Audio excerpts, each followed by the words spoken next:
Hello everybody, ito po ang inyong lingkod, Euritech at your service. May tanggap po tayo ngayon na Asus laptop Model FX505DT, pang gaming po itong laptop at ang concern po ni Sir ay nagko-connect-disconnect ang charging ng kanyang laptop.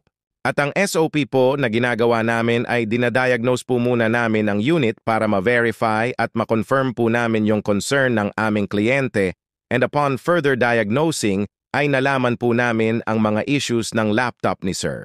At ang mga nakita naming issue ng laptop ni Sir ay lobo ang battery. May issue na rin ang charger. Hindi na rin maisara at bukas ng maayos ang laptop. Dahil sa sirang hinge, sobrang dumi ng buong board, hindi na umiikot ang isang fan, at yung isa ay super noisy at tumigas na rin ang thermal paste ng CPU at ng ibang chips. At pagkatapos kung malaman ang lahat ng issue ng laptop ni Sir, ay kinausap ko na si Sir at ipinaliwanag namin sa kanya ang aming diagnosis at ibinigay namin ang presyo na kanyang gagastusin, at ang isinagot lang sa amin ni Sir ay kung matatapos ba namin sa araw na ito ang pagkumpuni sa kanyang laptop.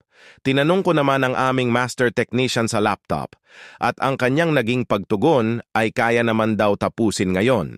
Kaya hindi na kami nagsayang ng oras at inumpisahan na agad namin ang pag-repair sa laptop ni Sir. Ang pinakamadaling proseso sa mga issue ng laptop ni Sir ay ang pagpapalit ng charger at battery. At ang pinakamahirap naman ay ang pag-aayos ng hinge at ng internal fan.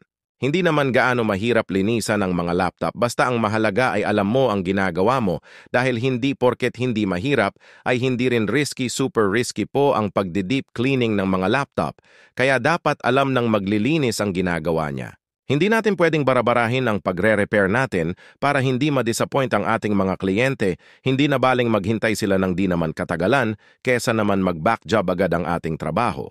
Dito sa Euritech Repair Shop ay ipinapaliwanag namin sa aming mga customer ang aming diagnosis ng walang labis at walang kulang. Hindi kami nagre-repair ng dahil lamang sa pwede naming kikitain, mas pipiliin naming hindi ayusin ang ipinapagawa sa amin kung ang resulta naman ay hindi rin gaanong mapapakinabangan ng aming customer ang kanyang ipinapagawa.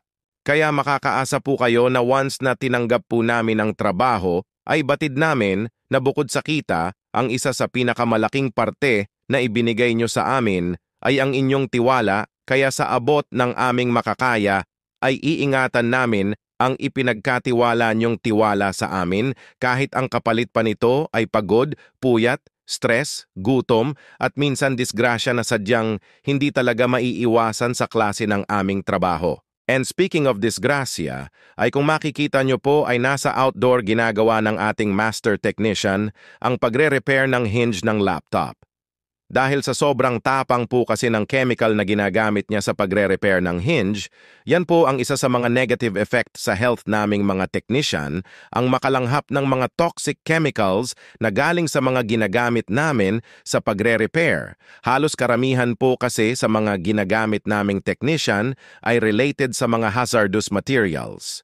Kaya pansinin nyo po, karamihan sa mga technician ay makakalimutin, kaya nga maraming benefits ang magmahal ng technician. Lagi nga naming nakakalimutan ang pera sa bulsa namin, paano pa kaya ang pambababae.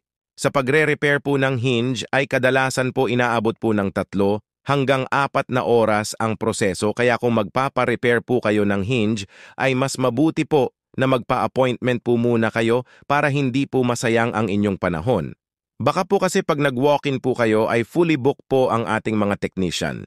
At kung makikita nyo po dito ang ginagawa ng ating master technician ay maingat niyang pinapanday ang sirang hinge ng laptop ni Sir gamit ang kemikal na kanyang tinimpla. Napakatibay po ng resulta ng kanyang trabaho sa lahat ng ginawa ni Master. Ni isa wala pang nag-back job, ganun po ka-accurate at ka-quality ang kanyang trabaho. Ang quality service po na ibinibigay ni Master sa bawat trabaho niya ay talagang kahanga-hanga, at siya namang ipinagmamalaki namin at nakasama namin ang tulad ni Master dito sa Euritech team. Hanggang kasulok-sulukan ay nilalagyan ni Master ng kanyang sariling timpladong kemikal bilang pamalit sa mga plastic na nadurog sa laptop, and believe me, mas matibay pa itong gawa ni Master kaysa sa mismong orihinal na pagkagawa ng manufacturer ng laptop na ito. Sobrang tagal nga lang po ng proseso sa pagre-repair ng hinge ng laptop. Pero kung kasing tibay at quality naman ng gawa ni Master ay hindi naman po kayo manghihinayang sa paghihintay nyo.